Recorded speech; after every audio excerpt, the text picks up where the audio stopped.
Kumusta ka ngayong umaga, Siling? Mabuti naman, Kulas. Salamat at naalala mo akong kamustahin. Si Siling naman, bakit ganyan naman ang sagot mo sa akin? Sapagkat pagkadilat ng mata mo sa umaga, wala ka nang inisip at kamustahin, kundi ang iyong tinari. Tila mas mahal mo ang tinari mo kaysa sa akin. Ano ka ba, Siling? Walang mas malaga pa sa akin kundi ang asawa. Siya nga ba? Ngunit kapag nakikita kong hinimas-himas mo yung tinali, ibig ko nang mainggit at magsalos. Ngunit, Siling, alam mo namang kaya ko lamang inaalagang mabuti ang tinaling ito ay para sa atin din. Sila ang magdadala sa atin ng grasya. Grasya ba o disgrasya? Gaya ng karaniwang nangyayari. Huwag mo sanang ungkatin ang nakaraan o ako nga'y nagpatalo noong mga nakarang araw sapagkat noon na hindi pa ako bihasa sa pagpili at paghimas ng manok. Ngunit ngayon ay marami na akong natutuhan at mga bagong sistema. At noong nakaraang linggo, noong matalo ang iyong talisain, hindi mo pa ba alam mga bagong sistema? Iyon ay disgrasya lamang. Siling, makinig ka. Alam mo, kagabi ay nanaginip ako. Napanaginipan kong ako'y nahabol na isang kalabaw na puti. Kalabaw na puti, Siling. Ano kung puti? Ang pilak ay puti. Sa makatuwid, ang ibig sabihin ay pilak. At ito ay hinahabol. Hinahabol ako ng pilak ng kwarta. Ngunit ngayon, wala ng kwartang pilak! Mayroon pa, nakabaon lang. Kaya walang duda. Siling, bigyan mo ako ng 5 piso ngayon at walang salang magkakakwarta tayo. Ngunit Kulas, hindi ka pa ba nadadala sa mga panaginip mong iyan? Noong isang buwan na naginip ka ng ahas na numero 8, ang sabi mo ay kwarta na, ngunit natalo ka ng 6 na piso. Oo nga, ngunit batayan ko ngayon na hindi lamang panaginip. Siling, ipinapangako ko sa iyo, walang salang mananalo tayo. Totoong totoo? Totoo. O sige na, at alis na ako. O bueno, kung sa bagay ay tatago lamang ako ng pera. O heto, huwag mo sana akong sisihin kung maubos ang kaunting pinagbilhan natin ng palay. Itong mag-aalas, Siling, ito'y kwarta na.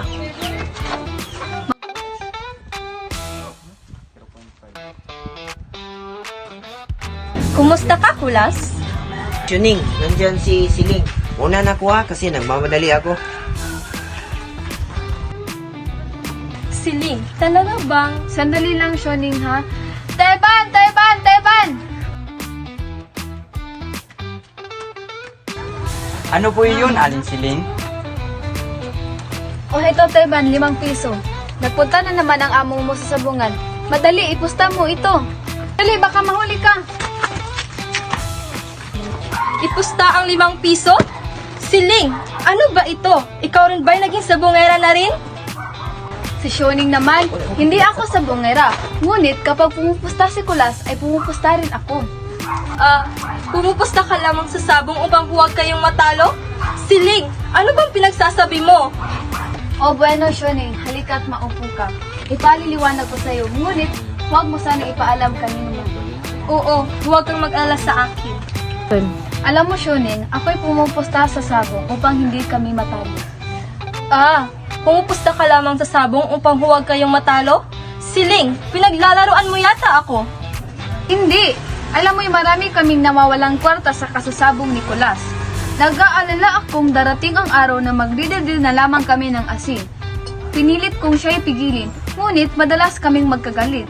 Upang huwag kaming magkagalit at huwag maubos ang aming kwarta, ay umiisip ako ng paraan. Anong dahilan?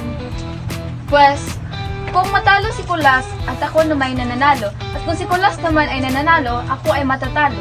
Ay, siya nga pala naman. Hayan, nagsusultada na marahil. Nakus, masakit ang ulo ko sa sigawang iyan. Ikaw naman kasi, sukat bang pumili ka ng bahay sa tapat pa ng sabungan? Siling, kaya pala ako naparito upang ibalita sa'yo na dumating na ang raksyon ng sabon sa bahay ni Aling Kekay. Baka maubusan tayo. Hindi, siyempre ipagtitira tayo ni Aling Kikay. Sayang naman ang pagkukumari namin. O heto na nga si Tiban, tumatakbo. Aling Siling! Nanalo tayo! Aling Siling! Mabuti, Teban, o magpunta ka na sa kusina. Baka dumating na si Kulas.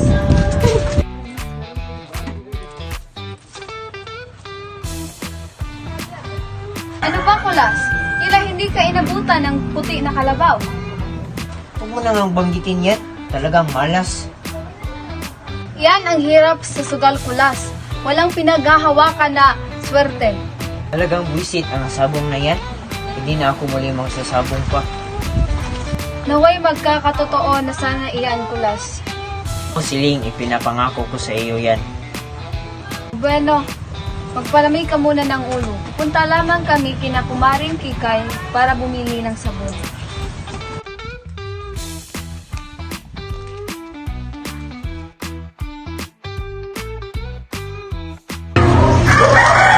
Uy, Kulas, kumusta ka? Uy, Castor, akalain mong natalo naman ako. O, saan? Sa tari ng kalaban, talagang ayaw ko na magsabong. Bakit naman? Wala pa namang maraming natatalo sa iyo. Ano bang walang marami? Halos tutong na lang ang natira sa aming naipon. Di tamang katwiran na hindi ka na magsabong.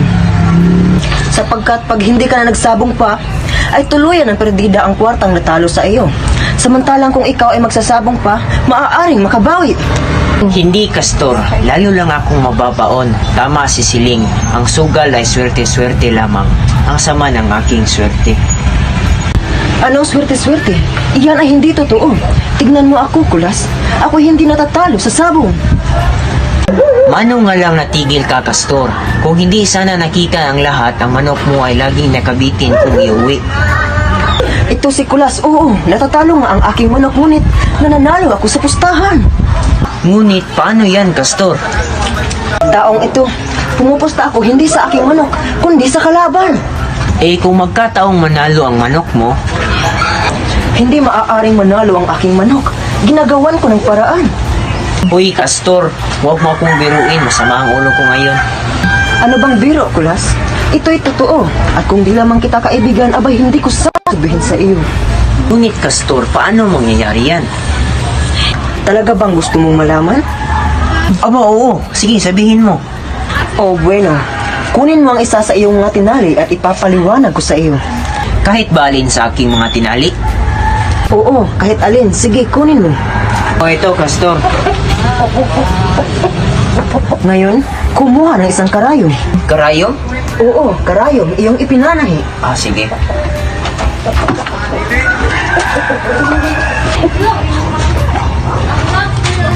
Ito, Castor, karayom. O halika rito, Kulas, at magmasid ka. Ang lahat ng manok ay may litid sa kanilang paa na kapag iyong dinuro ay hihina. Sa makatuwid, matatalo na talaga ang manok na ito. Natural. Ngayon, ang dapat na lamang gawin ay pumunta sa sabungan at ilaban ang manok na ito at pumunta sa kalaban ng palihim. Siya nga pala, magaling na paraan. Nakita mo na? Ang hirap sa'yo ay di mo ginagamit ang ulo mo. Castor, hindi ba yan pandaraya? Oo, pandaraya. Ngunit po Diyos, sino bang nakakwarta na hindi gumagamit ng daya? Kung sa bagay, malaki na rin na natalo sa akin. At akala mo ba sa pagkatalo mong iyan ay hindi ka dinaya? Kung sa bagay, Nakita mo na? Hindi ka man daraya, Kulas. Gaganti ka lamang. siya nga, may katwiran ka. O, ano pang inaantay mo? Tayo na. Alam mong ang asawa ko ang may hawak sa supot palayan. Bueno, hintayin mo siya. Ngunit laki-lakihan mo na rin ang iyong hihingin nang makatipak tayo ng malaki-laki. Oo, Castor. Castor, Bakit? Ano pang kailangan? Kulas? kung maaari ay umalis ka na. Baka makita ka ni Siling dito at baka magalit pa siya. Ko, itong si Kulas, parang presyo ng asukal. Oras-oras ay nagbabago. Siling, talaga ngayon na lamang. Pag natalo ako ay patayin mo na ang lahat ng mga tinali ko. Kaya pangako ko sa iyo yan. Ngunit baka pangako na naman ang napapako. Hindi Siling. Hayan, si Shuning. Siya ang ating testigo. Siya nga naman, Siling, bigyan mo na. Ako ang testigo. Bueno, ngunit tandaan mo Kulas, ito na lamang ha. Oo, Siling. Itaga mo sa bato. Magkano ba ang kailangan mo? 20 piso lamang. Sus, Mariusep! Oo, Siling. Upang tayo ay makabawi. O bueno, heto. Salamat sa iyo, Siling. Hindi ka magsisisi dito. Bueno, alis mo na ako. Teban, Teban! Teban, madali ka! Opo, Aling Siling. O heto ang pera, napunta na naman ang amo mo sa sabungan. Madali ka, Teban. Ipusta mo yan sa manok ng kalaban. 20 piso? Oo, 20 piso. Sige na, madali ka na.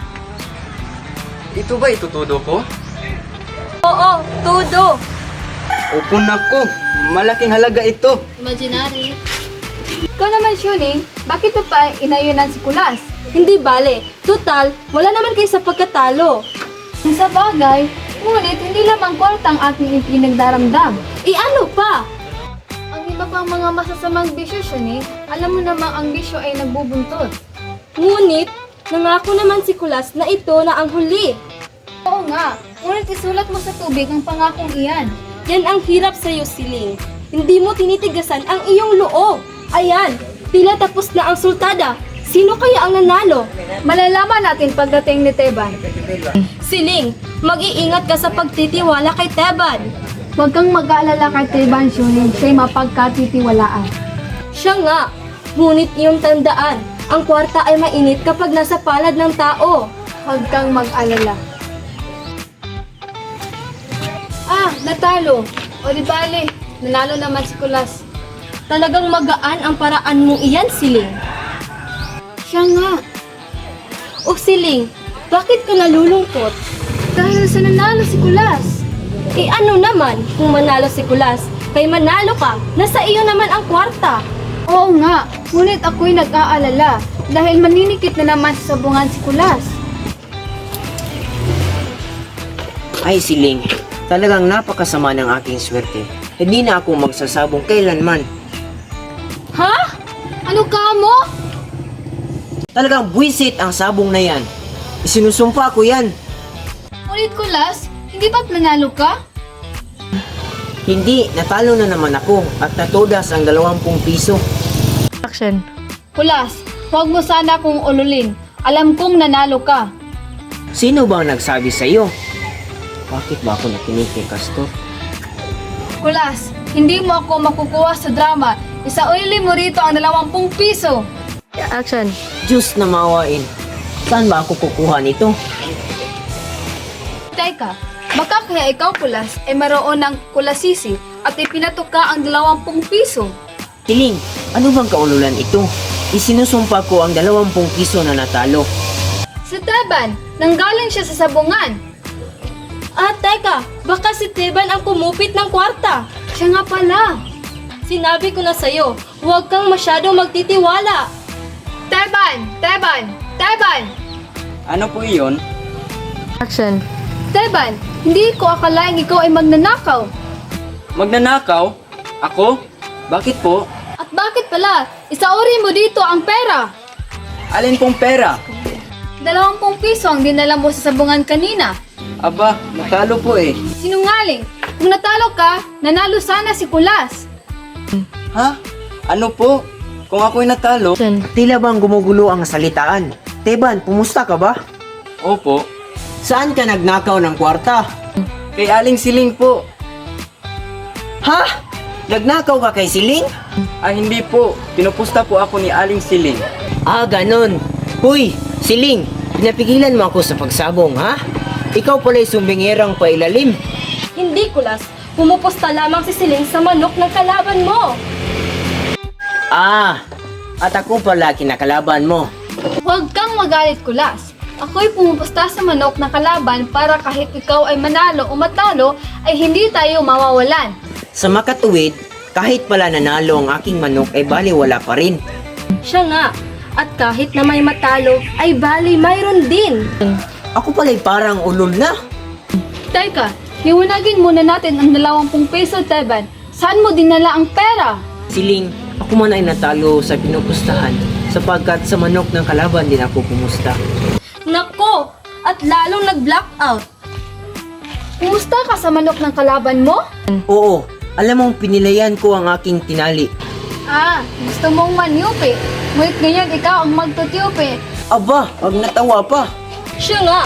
Bakit natatawa si Ling? Sapagkat ako'y natutuwa, Shuni. Ako'y maghahanda. Ha? Maghahanda? Anong meron? Oo, maghahanda. At hiramin mo ang kasirola ni Ate Nena. Opo, opo. Ha? Natalunan tayo ng 40 piso. Paano tayo maghahanda? Di bale, nais kong ipagdiwang ang iyong huling paalam sa sabungan. Huling paalam? Oo, sapagkat ikaw ay nangako at nagtampa at bukod dyan, hindi na tayo kailangang bumili pa ng ulam. Bakit? Mayroon pang 6 na tinali sa kulungan. Aadobohin ko ang 3 at ang 3 naman ay sasabawan.